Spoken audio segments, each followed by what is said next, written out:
आमची जी उन्नती आहे चारी बाजूनं हो, आमची उन्नती चारी बाजूनं हो, शिक्षणिक हो, आर्थिक हो, व्यावसायिक हो, बिझनेस हो, असे आमच्या गावामधले सर्व काही जे मुलं आहेत एक चांगल्या मार्गाला लागावं असं सर्वांनाच वाटते. पण त्याच्यामधला तो दोस्त होता तो चोरी करायचा. गावचे लोक त्याला धरायचे, गावामध्ये बसवायचे, पाटील सरपंच बसायचे आणि त्याला दंड लावायचे. दंड लावला तेव्हा तो 500 चोरून आणायचा, लोक त्याला 1000 रुपये लावायचे, 1000 रुपये लावायचे. असा करत करत करत करत ते त्याच्या घरामधून बर्बाद झाला. मग एक दिवस त्याचा दोस्त परेशान झाला, याला सुधारायचा आहे, करावं काय म्हणला. तर त्यानं म्हणला ज्या माणसाला जसा त्याचा व्यवहार राहते तसं सांगलं तर त्याला लवकर पडते.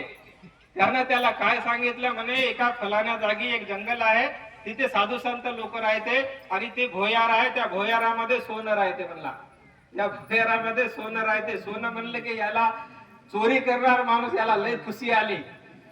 चोरी करणार माणूस त्याला सोनं म्हणलं तर लय खुशी आली. म्हणला कुठे, त्या फलाण्या जंगलामध्ये, तिथे ते साधू संत लोक राहते, तिथे लय सोनं आहे म्हणला.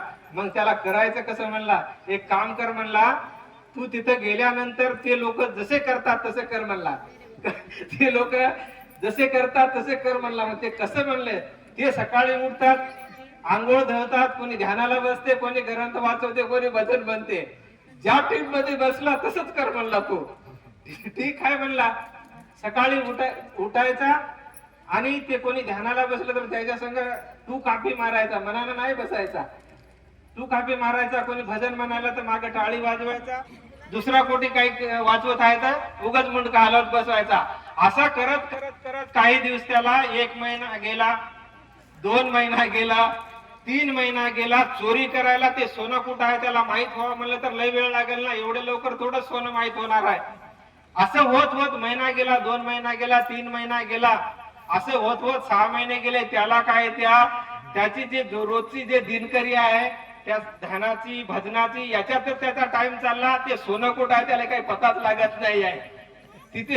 तिथे आलेले लोक कसे होते म्हणलं तर ते पूर्ण भजन म्हणणारे, ग्रंथ वाचवणारे, ध्यान करणारेच लोक होते. याला तसा बोलणार कोणी भेटतच नाही आहे. असा करत करत करत 5-6 महिन्याच्या नंतर त्याची जी बुद्धी होती ना ते पलटून गेले.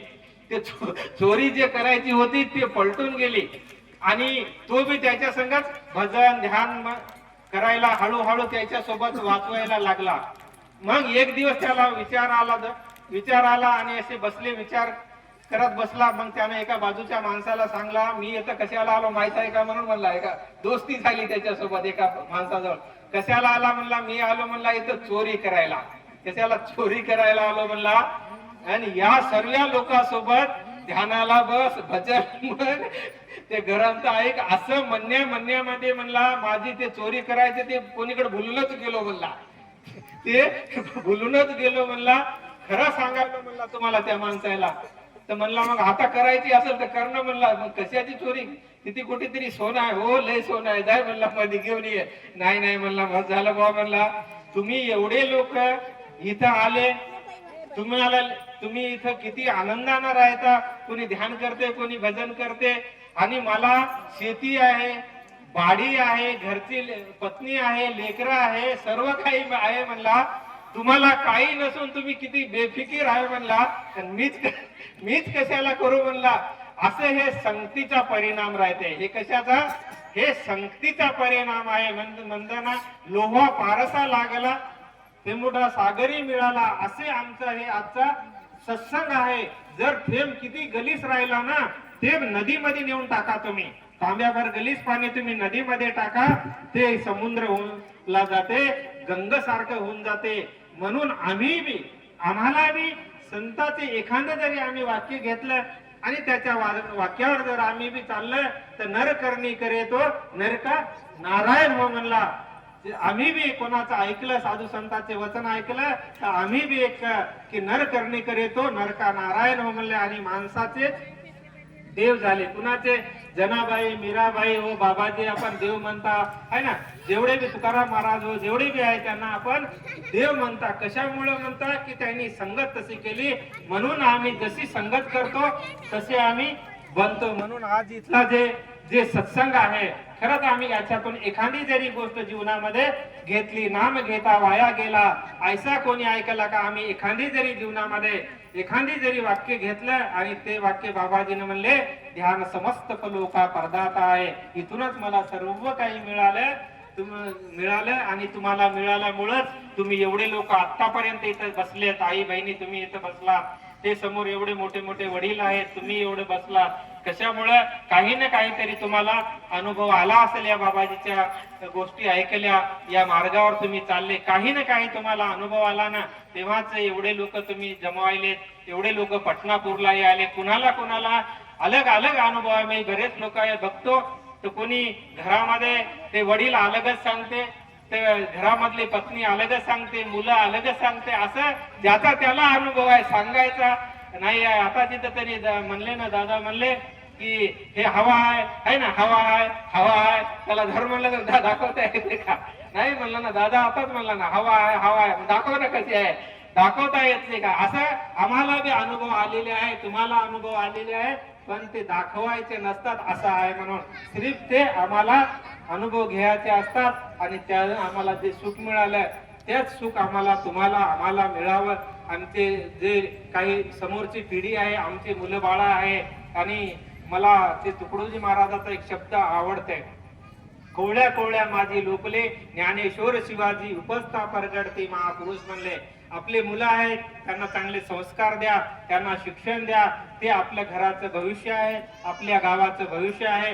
लहान आहे ना तेव्हा छोटं झाड राहते, ते कोण्या बी दिशेला जाते, या दिशेला जाते, या दिशेला जाते, ते झाड मोठा झाला तर ते वाकत नाही, बागत नाही. लहान आहे तेव्हा कोणीकडे बी बागते, लहान आहे तेव्हा त्याला धागा बांधला ते या दिशेला बी जाते, या दिशेला बी जाते. मोठा झाड झाला तर दोरी तोडते, ते तोडते, त्याला मिशन लागते, तरी बी ते बुडातून काढा लागते, नाहीतर मोडते, आहे ना, असा बनते. म्हणून आम्हाला गरज आहे, आपले मुलं आहेत त्यांना चांगले विचार द्या, त्याला चांगले संस्कार द्या, त्यांना चांगले शिक्षण द्या. म्हणून आम्ही जसे बोलतो, जसे चालतो, तसे आमचे मुलं बाळ बी बनतात. म्हणून म्हणले इथे वडील जे करते त्या नाम धर्म ठेवते, आम्ही जसं बोलतो, चालतो, वागतो तसे आमचे मुलं बाळ सुद्धा तसे वागतात. म्हणून आम्हाला गरज आहे, आमचे मुलं बाळ जे बी आहेत त्यांना एका चांगल्या दिशेने न्या, चांगली दिशा द्या. म्हणून आज इथे जे आज इथे कालपासून भजन ठेवले, इथं प्रवचन ठेवले, खरंच की तुम्ही आता दादाराव सुद्धा म्हणला, इथं प्रवचन म्हणजे जीवनाचं परिवर्तन करून घेणं, आमच्या जीवनाचं परिवर्तन करून घेणं म्हणजे की आम्ही एक चांगल्या दिशेला चालणं. गुरु चरणी ठेविता भाव आपोआप भेटे देव, असे गुरु म्हणजे की ते आम्हाला अंधाराकडून प्रकाशाकडे नेणारे गुरु, अंधाराकडून प्रकाशाकडे नेणारे गुरु.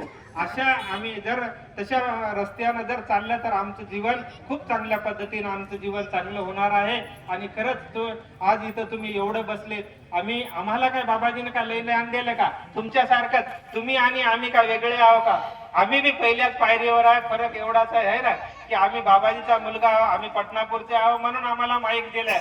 आमच्या पुढे तुम्ही तुम्ही बी खूप ज्ञान घेतलेलं आहे, इथं बसलेले सर्वांना बाबाजीचं खूप ज्ञान घेतलेलं आहे, कोणी कमी नाही. म्हणून आत्म्याच्या पलीकडे देव नाही, श्वासाच्या पलीकडे मंत्र नाही. तुम्ही आणि आमच्यामध्ये काही फरक नाही, बाबाजींना सर्वाला ज्ञान दिलं. बस एवढेच की आम्हाला आता दादानं म्हणलं तसं की लहानपण देगा देवा मुंगी साखर चारावा, हेच एवढंच आम्हाला हमेशासाठी आम्हामध्ये जो गर्व अभिमान आहे ते आमच्यापासून दूर जावं, याच्यापासून आम्ही सुद्धा दूर जावं आणि ते बी आमच्यापासून दूर जावं. आणि आम्हाला हमेशासाठी असा एक सत्संग भेटत राहावा, ईश्वराचं नाम चिंतन भेटत राहावं, एवढेच ईश्वर चरणी मी मागणी करतो. आणि सर्व संतांच्या चरणी नतमस्तक होऊन भारत माता की जय म्हणून माझे 2 शब्द समाप्त समजायले. जय गुरु.